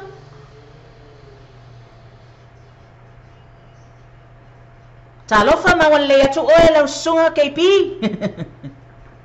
Ya, whaftainava ai fua ya muna sulfa malo ya tu so malo tu tu ma tai au ale wo ma lava la uri Malo lava. Talo fatu ya te o tu mai tai fa salau ya pena po la fa na le wa tele ina ke sia io se te ya pena foi la au ma futani I don't want to Facebook live pena foi YouTube channel ya pena foi ma tato simple video app in my website so simple video app lava le te ba to ya tatu motokeita eifo Ia, malo lava le soifua. Ia, ala to ina to le vanoa po le ase so swani. O le afo se fa mama abenga wotu mai na le tatou fale ta abale le motoke mo tatou le nei aso. ya after la vai foi no le tonu mai ya mo mai suma ya John Tuiloma no la fe va la McLean ne te va te bank po le aso mo apikai ya na le pule ya sunga ya yaro ya ale tisifo yaro la tu ya le foi aya na ya spana sia ayo letra no ofisa ya le la wa tu mai ya tu pa ya tu di foti o ta pa vale ya sauno ai la sunga ya ya ole numero la ala la ta wasu numero John ya man todo I John la na numero ta da e te ti ke mo wa John Tuiloma terminate ole all wa tasi imma lu fa o fa o o tasi lima lua fa o fa o ya anu mera ia tatou fata vale telefoni o le o iba lima lua lima to o fa o iba lima lua lima to o fa o ya po I tatou atusi o le numero sefulu Station Road I Penrose numero sefulu Station Road I Penrose ya e fo mane pa ponga tatou tru o le ia o special ia mo special entusiasmo le pula tatou fata vale I sunga yaro o le Toyota yes ya ana isi le fia fo Toyota yes o le Toyota van ya I mana ia la vai tatou ai na fo le vai to tele ama sia tatou ai sa mo to tele o tau sanga le Toyota yes le special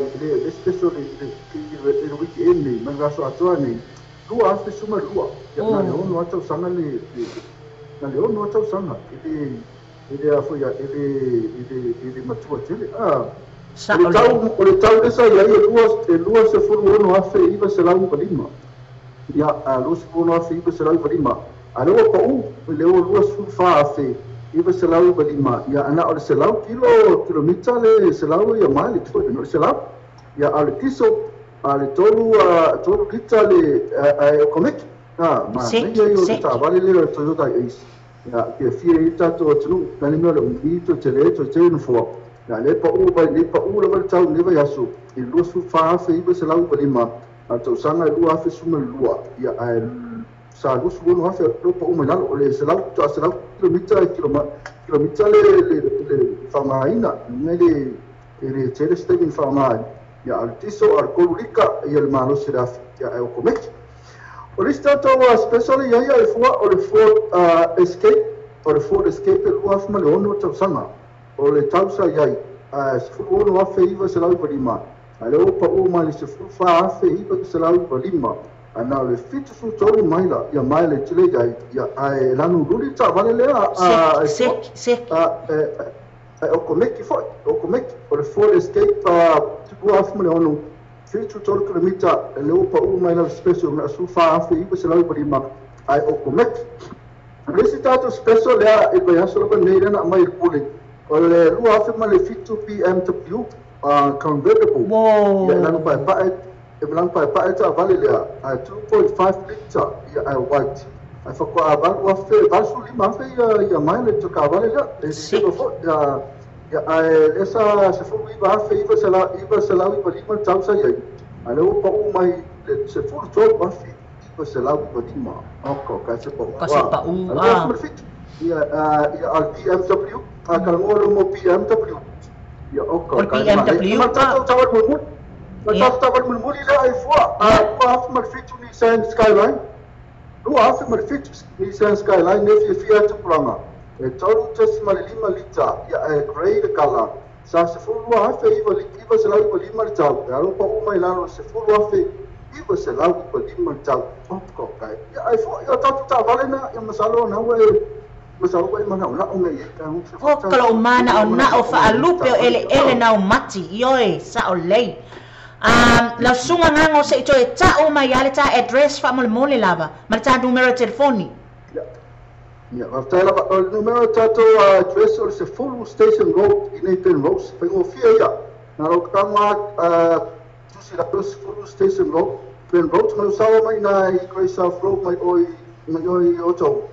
Saurua maua ia station road vengo fia ia o le tatu telefoni o le 525 tolu ofa o vengo fia foi o numero telefoni la tu 525 tolu ofa o ia numero ana John John atu lo mai te maua le ia yeso taimi lava o le o tasi 525 ofa o tasi 525 ofa o matua abre ngalo finance vengo fia ya mai sila me fa ngofi power me ya lo su mai me na umia la sene ya o bank statement ya sili la no me bili mai no na ale sunga na John ya etano ya po ya no inu me na telefone lima to ofa o ya ma charge all with us lima ofa o ya ai fu Fatala man mata bana. Ya fa tele lava. Ya manuia tele nei aso. Ya bana fa fua. Ole au nangal na tato morgate ya. Pa faila e fa fonga man nei tai mino walu e na fit falta vale le. Ole me mana ya ita vale falta vale le. E tele mawa ye ita vale fo ile ma Japani ya. Pa wata vale le te mawa ol falta vale la. Na o sing New Zealand made. Ya ma European made ya. Ya olona wingala oni ta avale le lei male matango fie male anangata tu watu fo ia te oese fa amama abenga ma tu watu ia te oese tau matango fie tele ma affordable ya se tau ma fai ona e ya foi aforina pe ma fai ona na e tutongina ma ave ia o le falta avale ya poni upuna tau fa matala tu wai ai momoli ato olo fa anga mo la to nei fa to ama futa mai le sunga ya sini Paulo lo fa pe mai momoli ato na lo fa anga uma I ona ainga ni usila fa pe asio na kasi ya ngango mai ole ainga I melepone au Italia fa mole se pese se ya lo awalo fa tu ai sio na tina ya suenga tu pola fa ngali fa pe ato ngani ma ainga I vai vase ia pia ya ole al watu se tato pese ile taimi oi luma alo fa anga nei mai rupi ya yango mo lona ainga uma lo mafuta mai iva masai pipi alo fa anga mai rupi ayango ine manurewa ini usila ile to alua male fa nau alo fa anga nei mai ale fa pesa le lilo mai yava ya lo moli mama mai ona alo fa anga mai inai Hawaii alo fa atu mo olua male fa nau le fa ya siaba ala Famai se pese se imoli mana o mamole to elo fa anga mo ila to umalava o lo mafuta mai I manukau I fa afia nga to ina ya mafutanga malaya fale a onga ini usila fa moli ya wale leise taimi o luma le atai na tu se pese fa talo fa to ile sunga ya mema fono ya tau talangia ya me sunga ya filisi matoka lo fa pe mai mamole to na lo fa anga yona ainga umalava o lo ini usila ya o lo yaisia na fa nau o lo fa anga mai ata lo sanga I vai moso ya avatu se pese ale tia ma se I momoli atu waiona lo fa anga ya ole ata ina uma atu lava nei pese uma lava se ia tale tu lai lua ona fa anga tai ina le ole tato por kalama ya se fa uma atu pese le Steno Maria ya le pese le atu ala e te fia I senta ma ya la fa solo atu tato pese molina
le pese le nana moli mana o mai ai le tamai tai o Maria ma siona ainga ia e moli ai fo ia lo faanga moli tua a o fai ilangi le fo launga ia e se o tatou atu lai i se isa ili atu le pese lea o le pese lea le no uva ai atu ai o le pese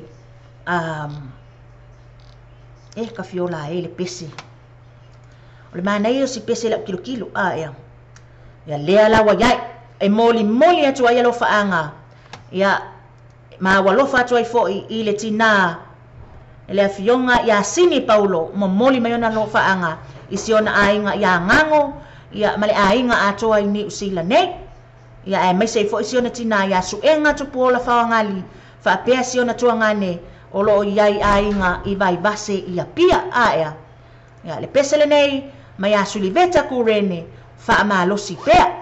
Arena One is proud to be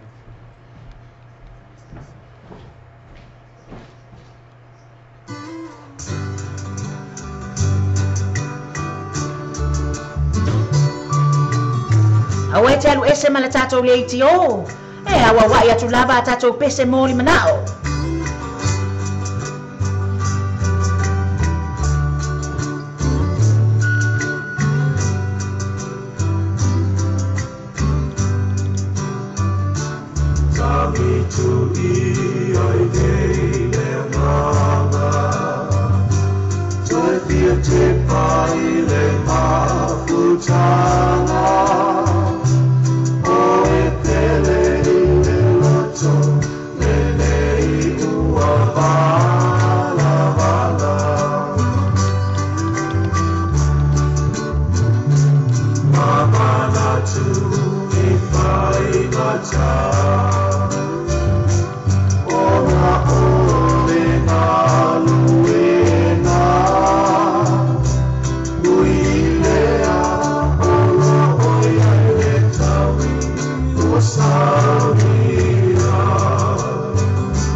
Fatalo fatwa ile fionga ya le fa pesa le lilo mayava mafuta mai nai Hawaii siaba ala mema fono ya tautalangia filisi matoka rupi ayango fa fetai la vale mafuta mai sunga ya Miriama Pio Sefo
Amai ala tatou pese lea ona taina atu le pese e moli atu ai lo faanga o le afionga i Filisi matoka siaba ala e fa pe moli mai ai lo faanga se la tau ai nga o mai manu kau ia mole sunga le fa afenga inga toe ina ia maftanga malaya fale a onga ia inei ini usila ia mato te toe fatalo alo ia atu ai ma fa malo i sunga i fa afenga inga maula to fale tua fa fetai tele la vale albero tato wala leonei ia bia mau to pa anga to tino ile nei asotofi fa fetai le mafuta mai manuia le whenga ai whi au mga luenga. Ia wata tofi ai fo i oto e le tama wha le langi. Ia wale tau sia ina o nganga. Ina ia sao atu i le ola e wha avavau aia.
Ia le sunga ia Mera and Dominic Tupuse whaafetai lava ia mai a Stella ia ma le whanau ia le pese la le nei le ataina whaapitoa atu mo le sunga le whaafeangainga ia ma le whaletua ia laia whale a onga ia ma le whaafonga mai fo i le nei a uli ia wau te ilua o pese ane e fia ia le baenga lea aia ia le metotisi tangata tau.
oka te wheri whainga le pese lea aea Ia, ua o male tatou whaasolonga i le pese lea o lo moli mana o mai ai le tina ia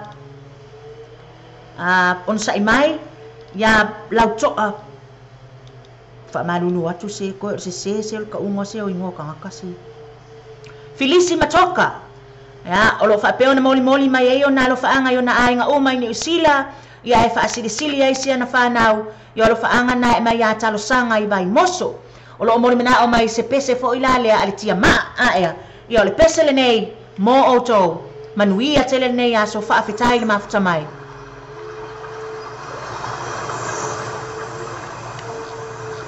Fatalo fatwa ia pe riva pe lintala soo siaba ala Penelope vatau AJ tuia tua tawa itua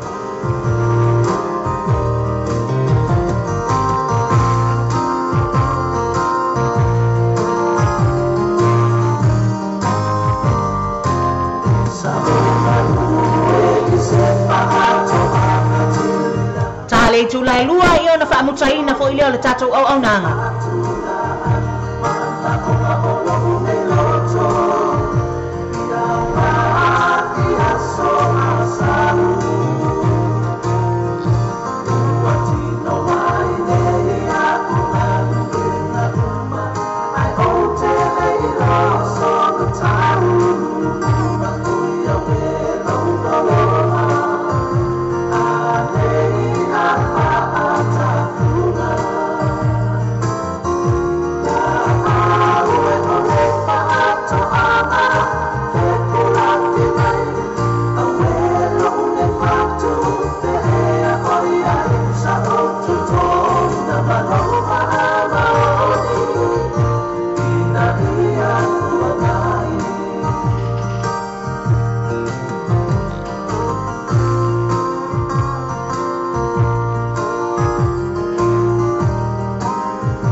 ia toi fo i mo i lato umalava ia mai se fale fai ngaluenga o lato avele nei ala leo ia mala leo e ki e ia lato la au fa longolongo e fa afafonga mai ai ile nei au uli fa afitai tele le mafta mai ma lo le ngalue ia le sao le na o le tia maa mo i tato le nei aso fa talo fatu ia Amelia ti pasa ia mai se le sunga ia Susan Selmanu o lo fa pea ona mafuta mai ina le Rosalote Case Fales i nai sapapali fa afetai le mafuta mai Susan lo fa tu i lau sunga ia mai le sunga ia Selmanu ia mai se fo i le afionga i le ali fai pule ia le sunga ia tofa foleni ia mai le faletua ia tuli ia mai le loa o le tato au fainga luenga ina i le Rosalote Case Fales i sapapali fa afetai tele le mafuta mai o le pesele nei o le ataina whaapitoa atu mo le sunganga i Ape River aia nai o lo whaapea mai o se pesele na mai i le o le poula ai le polango i o le poua ai le polango tu loula whaafunga Samoa aia o le pese le nei mai a tai longo I pule. Mo o tau umalava o whaafonga mai.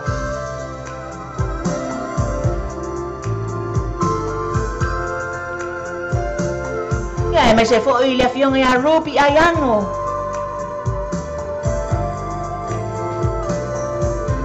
Manu ia le toi fo ia tu I ainga.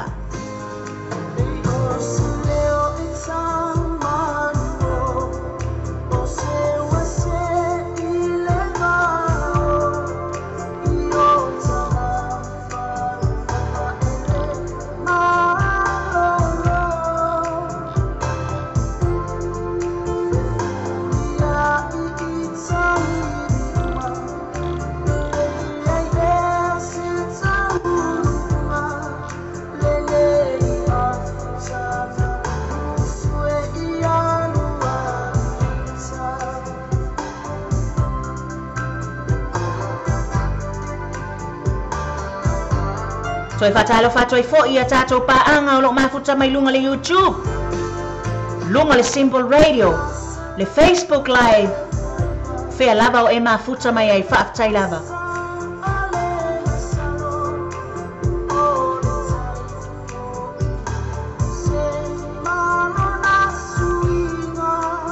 Ia le fionga ia pe te lo lia.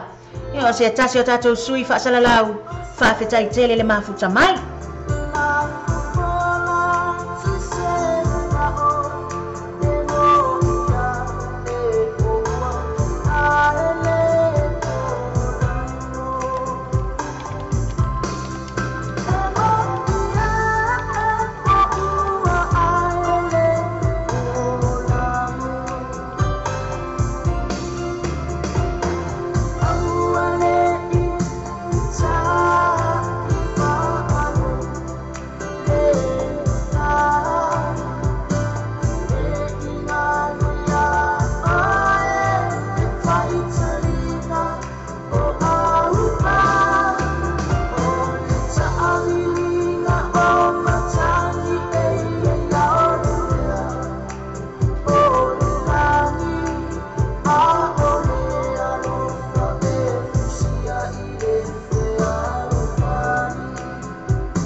Pe riba soia ke kangi.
na le sao le sunga ia paunga ta ilongo ipule ia po ua ai le polangu a woka fiola ai upo le pese ia toi fatalo falo ia toi foi toi fa malo atu le sunga ia Susan ia ber tamai ta ia Susana ia le sunga foi le tamai ta ipule o le Rosalote Kes Fales o lo fa apeo ona mafuta mai le nei ia uli ia male sunga ia seu manukoko ia le ali ia utu wa lesi ia male sunga ia utu ba ia le tamai ta ia foi ia va siva ia mane ai ngali ia le sunga ia ka muta male falitua ia la meni fa afitai la vale mafuta mai ile mamalu o le tou au mafuta ia ai lo fatele atu mo o to o le pese la le na mo le na o mai e rupi ai yango ia fa mai moi lo moenga ia o le mea nei o le fa ia tatu fa salaunga o la mo rupi ale o manga o ka kulanga pese le rupi o le pese nei mo oi mo yang ia nga wa lo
ia le pesele na moli mana o mai le fionga ya rupi ayango e mautinoa la lawa to fa ia soifua ia oi tu vai to fa soifua rupi ia ule no okay lo nga fai nga malo lo ngol pese fa mo e rupi ya toi fa talo fa tu ia se la finale leisi wow le na o toi mafuta mai ia Linda Chen ia fa pe mai ia fa talo fa tu le suafo Yesu ia amen fa mole se I momoli atu lava o na lo fa anga isi ona uso o tala le lei asa afualo malona li ia Peter Brown o lo asiasi atu iau te aroa talo fai alo fa atu ina iona ainga malava o lo au mau ini usila alo fa anga na mai ia Linda ia mai Brisbane ia fa talo fa tolo ia atu ia te uto umale na mafuta mai le asiasi mai ia tunu e mamao mai sini Australia mai Samoa mai Amerika malanga mai le nei tunu fa talo fa lava ia welcome to Aotearoa ia le sunga ia sini Paulo ia na uto e moli mana o mai sina pese ia ole atu ina atu uma to pese ia ai le tai na le tu lai lua ia le pese le nei na moli mana o mai ia la na fionga le ia se la fina le si wow fa mai ole kaunga apu ia fa kau apu ale la ke fiu su e aku fa kau apu le wata atu le pese le cho fai lua taunga apu por sa ole na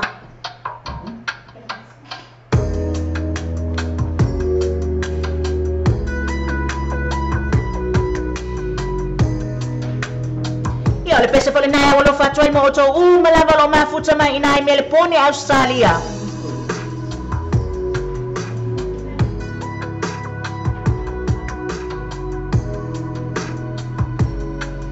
moli mai fo ia lo fa anga o sini Paulo mo na yona lo o mafuta mai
Luang bunga lima, balik tau tak imala.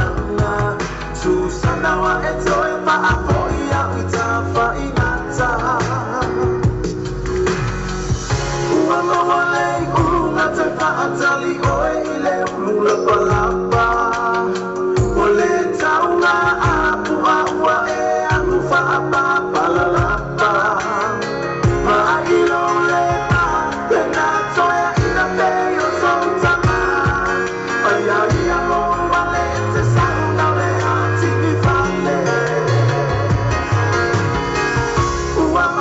ia o jai loa wo o mai le taimi ua whapea o na tu ua i fo i le no fua nei.